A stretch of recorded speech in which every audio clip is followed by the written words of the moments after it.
কিশোরগঞ্জের নিকলিতে উচ্চ শব্দে গান বাজানোর প্রতিবাদ করায় রিফাত নামের এক যুবক কিশোর গ্যাংয়ের হামলায় গুরুতর আহত হয়েছেন।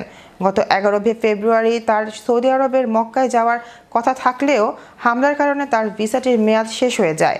ফলে আর বিদেশের মাটিতে পা রাখতে পারেনি রিফাত। শরীরে বিভিন্ন স্থানে দেশীয় অস্ত্র দিয়ে আঘাত করায় বর্তমানে তিনি ঢাকা মেডিকেলে মৃত্যুর সাথে পাঞ্জা লড়ছেন। মোহাম্মদ রিফাত মিয়া উপজেলার জালালপুর গ্রামের বিল্লাল হোসেনের ছেলে। গত 8 ফেব্রুয়ারি নিকলী উপজেলার জালালপুর গ্রামে এ ঘটনা ঘটে। এতে ওই এলাকায় সাধারণ মানুষের মাঝে আতঙ্ক বিরাজ করছে। ফলে কিশোর গ্যাং উৎপাতে স্কুল পড়ুয়া ছেলে মেয়েদের নিয়ে শঙ্কায় স্থানীয়রা। মামলার এজাহার ও স্থানীয় সূত্রে জানা যায়, নিকলী উপজেলার জালালপুর গ্রামের তনয় মিয়া সহ 5 জন কিশোর গ্যাং এর একটি দল গত 8 তারিখে রিফাতের বাড়ির পাশ দিয়ে উচ্চ শব্দে ড্যাকসেট বাজিয়ে যাচ্ছিল। রিফাত নামের একটি ছেলে এর প্রতিবাদ করায় কিশোর গ্যাংয়ের একটি দল তাকে ধারালো অস্ত্র দিয়ে কুপিয়ে রক্তাক্ত জখম করে।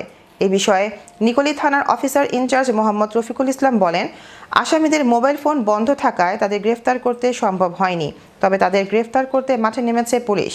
প্রশাসনের কাছে রিফাতের উপর কিশোর গ্যাংয়ের বর্বরোচিত হামলার সুষ্ঠু বিচার ও অনতিবিলম্বে আসামিদের গ্রেফতারের দাবি জানিয়েছেন ভুক্তভোগী পরিবার ও এলাকাবাসী। আমাদের নিকলীতে আমি যতটুকু জানি একটা ডেকসেটকে কেন্দ্র করে, ডেকসেট বাজানোকে কেন্দ্র করে যে কিশোর গ্যাং গত 8/2 রাত 8টার দিকে একটি ঘটনা ঘটে পূর্বসূত্র যার ধরে যখন ভিকটিম সে ঢাকা মেডিকেলে ভর্তি আছে।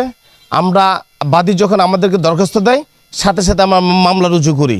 তো আমরা একাধিকবার আসামিগুলো ধরার জন্য এজানামে 5 জন আসামি তাদেরকে গ্রেফতার করার লক্ষ্যে আমরা একাধিকবার অভিযান পরিচালনা করি। তারা পলাতক থাকায় আমরা তাদের কোনো স্টেজ এখনও পাচ্ছি না, তাদের মোবাইলগুলো বন্ধ পাওয়া যাচ্ছে, যার কারণে আমরা তাদেরকে গ্রেফতার করতে পারি না। তবে আমরা তাদেরকে গ্রেফতার করার জন্য আমরা তৎপর আছি।